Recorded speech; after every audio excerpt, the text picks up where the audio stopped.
Good evening, welcome back to the channel. Well, we're in the last week leading up to the October 19th election here in British Columbia, and I just thought I'd come in and have a little couple of comments on the state of the election and what direction things seem to be going. So if you look into the polling, 338 Canada is the one that I tend to do most of my research on, and what we're seeing right now in they poll two ways. They poll, the popular vote, and then they poll their seating projections. In the popular vote, we have, like we have had in the past few weeks here, we have the NDP and the Conservative Party of British Columbia within the margin of error for each other, and then the Greens kind of hanging around around 10-12% of the popular vote. The Conservatives and the NDP sitting around between 44 and 46% of the popular vote. And so 338 uses, they take an average of all of the polls that have been conducted and use that as a way of giving us what they think is going to happen.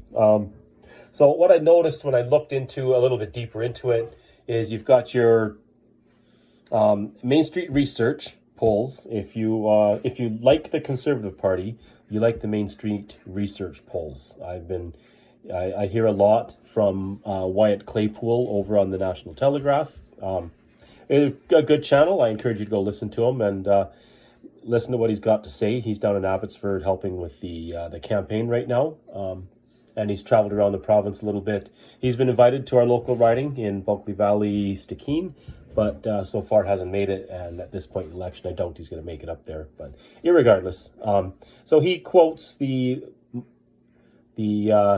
Main Street Research polls a lot, and every poll that they've conducted in the past few months, with the exception of one where I think they had a tie, has been polling on the side of the Conservative Party. The other pollsters, and there's not a lot of polls done. Abacus is in there and Ipsos, but there's not lots of them, and there's a couple of other smaller polls that I'm not really that familiar with. But all of the other polls are polling in the direction of the NDP.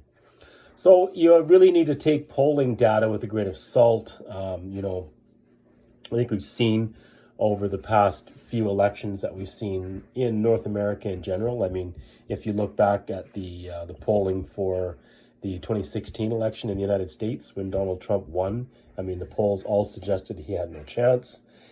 If you look at the election that they've got upcoming south of the border right now, there's polls on both sides. So the polling data is only as good as the data that goes into it. They contact, I know they try to roughly contact 1,000 people in the province of BC and conduct a poll based on that, who you're voting for, and there might be some other questions in there. I think one of the hang-ups on polling is that, who gets polled. I know myself, if you're going to phone me on my cell phone, if I don't recognize the number, I'm not answering. Simple as that. I did do a text came in, which was a poll the other day, and I reluctantly put in my answers. But for the most part, if I don't know who you are, I'm not going to pick up the phone. Some people will, but I know most of the people that I know, most of the people I know are Conservative voters, are not going to pick up the phone for somebody they don't know. So I guess that's one of the drawbacks of polling is that only certain people tend to want to even answer polls in the first place. So anyways, we're going to see how it goes. I think that it seems like John Rustad and the BC Conservatives have a good chance at this election. I know a lot of us are eager for change. I unfortunately feel that the riding where I live in Bulkley Valley, Stikine, we are unlikely to swing away from the NDP. They have a well-known popular candidate in our riding, somebody who I personally have nothing against. I just don't care for the policies that his party stands for. But Nathan Cullen is I would say he is a good candidate, and I think he's got a strong chance of holding our riding.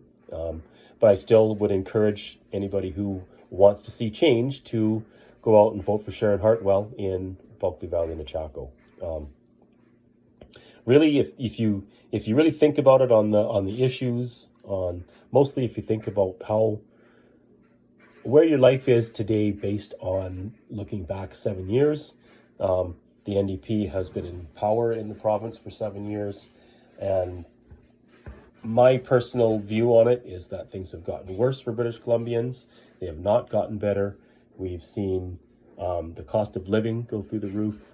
We've seen the cost of housing, fuel. There's been issues in the school systems that people are not in favor of. We have had mandates come through that have pushed a bunch of doctors and nurses out of our province. That may be a topic for another video, so I don't want to go too deeply into that. But think about why so many hospital ERs are having to close on weekends now because of a doctor shortage. Where did those doctors go in the past couple of years when all of a sudden these shutdowns started happening? Where did they go? Well, I know some of the places they've gone, but anyways, that'll be a topic for another video. Maybe we'll touch on that tomorrow night. But anyways, that's my feelings tonight. Don't forget to exercise your right to get out and vote. I personally encourage you to vote for the BC Conservatives. But again, that's your choice, and you certainly are not obligated to listen to me. But anyways, till we see you on the next one, don't forget to like, share, and subscribe, and we'll see you later.